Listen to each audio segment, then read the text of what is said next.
సుధాకర్ రెడ్డి గారు నమస్తే సార్. నమస్తే అండి శ్రీకాంత్ గారు. సార్, వైఎస్ఆర్సీపీకి మాత్రం సింగిల్ డిజిట్ పరిమితం చేశారు తెలుగుదేశం వాళ్ళు ఎలాగోలా. కాకపోతే ఇక్కడ అంటే ఎంతో బేరాలు పలికి అసలు మమ్మల్ని మించిన వాళ్ళు లేరు, రేపొద్దున మళ్ళా మేమే అధికారం వస్తామని చెప్పి తొడలు కొట్టిన కొడాల నాని కానీ, వల్లభనేని వంశీ కానీ, అంబటి రాంబాబు కానీ, రోజా కానీ వీళ్ళందరినీ కూడా అసలు ఆల్మోస్ట్ కనపడకుండా చేశారు. అంటే మొత్తం కంప్లీట్గా ఓడగొట్టారు. దీన్ని ఎలా చూస్తాం సార్? అంటే ఎవరైతే అంటే ఏదైనా సరే మనకి ఒక లిమిట్ ఉంటుంది.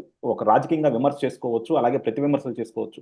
కానీ మనం వాడే భాష ఎందుకో మళ్ళా తెలుగుదేశం తెలుగు ప్రజలు ఎవరైతే అనాగరిక భాష మాట్లాడతారో, ఎవరైతే రాజకీయాలు కాకుండా పర్సనల్ రివెంజ్ లాగా చూస్తారో వాళ్ళని ఇంటికి పంపించడంలో మాత్రం చాలా సీరియస్ డెసిషన్ తీసుకున్నారేమో అనిపిస్తుంది సార్.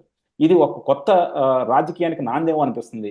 సో డెఫినెట్ గా ఎవరైతే సరే మితిమీరి మాట్లాడతారో, పర్సనల్ గా వెళ్తారో, ఇంట్లో ఆడవాళ్ళని విమర్శిస్తారో వాళ్ళని మాత్రం ప్రజలు సహించరు అని చెప్పి ఈ ఎలక్షన్ చూస్తే అనిపిస్తుంది. మీరేమంటారు సార్?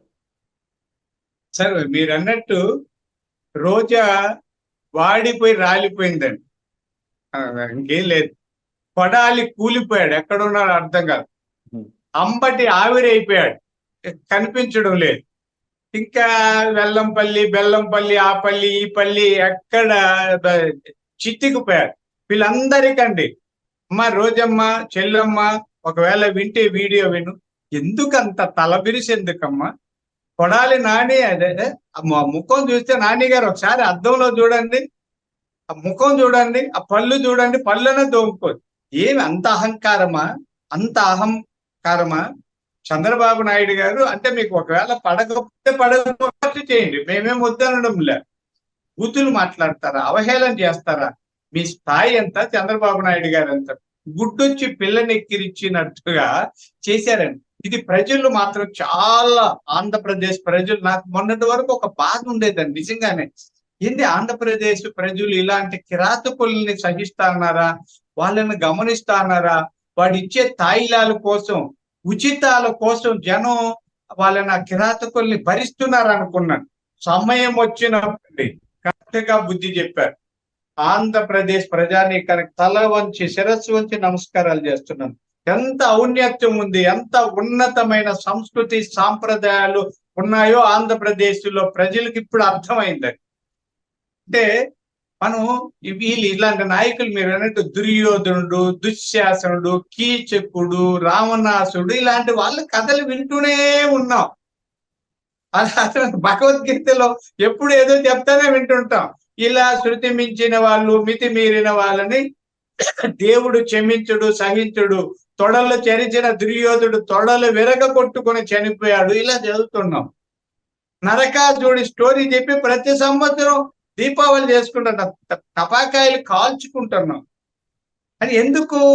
సమాజంలో అంత కిరాతక చర్యలు చేశారు, హింసాత్మకంగా వ్యవహరించారు కాబట్టి వాళ్ళందరినీ రాక్షస ప్రవృత్తి కలిగిన వాళ్ళుగా భావించి, మంచి గుణాలు ఉన్నారు దైవ, మనం వీళ్ళు జ్యోతిష్యం కూడా దైవగణం, రాక్షస గణం అంటుంటారు. దైవగణం అంటే దైవ గుణాలు కలిగిన, అంటే సమాజం హితం కోరే మంచి గుణాలు కలిగిన చంద్రబాబు నాయుడు గారి లాంటి వాళ్ళని ఈ రాక్షస గుణ సంపన్నులు, వాళ్ళు సంపన్నులు ఆ గుణాల్లో కిరాతకులు ఇలా చేస్తారా? ఎన్నండి మీకు తెలియదు. నేను ఇందాక కూడా అవే నేనైతే నేను మధ్యాహ్నం ఈ మధ్యలో బ్యాంకుకి వెళ్ళుంటే చెప్పారు, సార్ మీరు ఎన్ని భరించారు సార్. ఎంతమంది అండి నన్ను అయితే కిరాతకంగా తిట్టారు. నా ఫేస్బుక్ లో అవి చూస్తే అన్ని బూతులు, నేను వెళ్ళలేదని అన్ని తిట్టారు నన్ను. అలాంటి బూతులు తిట్టిన వైఎస్ఆర్ పార్టీ పేటిఎం బ్యాచ్ ఇప్పుడు ఏం చెప్తారో చెప్పండి సోదరులారా. తలంచుకుంటారా? సిగ్గుతో ఏం చేస్తారో చెప్పండి. నన్ను ఎన్ని తిట్టుంటారు. కాబట్టి నోరు పారేసుకున్న వాళ్ళు, అవినీతి అక్రమాలే రాజకీయాలు అనుకున్న వాళ్ళందరినీ ఆంధ్రప్రదేశ్ ప్రజానీకం చిత్తుగా ఓడించింది. ఇది చాలా శుభ పరిణామం. భవిష్యత్తు రాజకీయాల్లోకి వచ్చే వాళ్ళు కూడా దీన్ని గమనించి నీతి నిజాయితీగా రాజకీయాలు చేయగలిగితేనే నిలబడతామని. మేమైనా టీడీపీ వాళ్ళమైనా మాకు ఇప్పుడు ఎప్పుడు అసలు చరిత్రలో లేనంత మెజారిటీ వచ్చింది.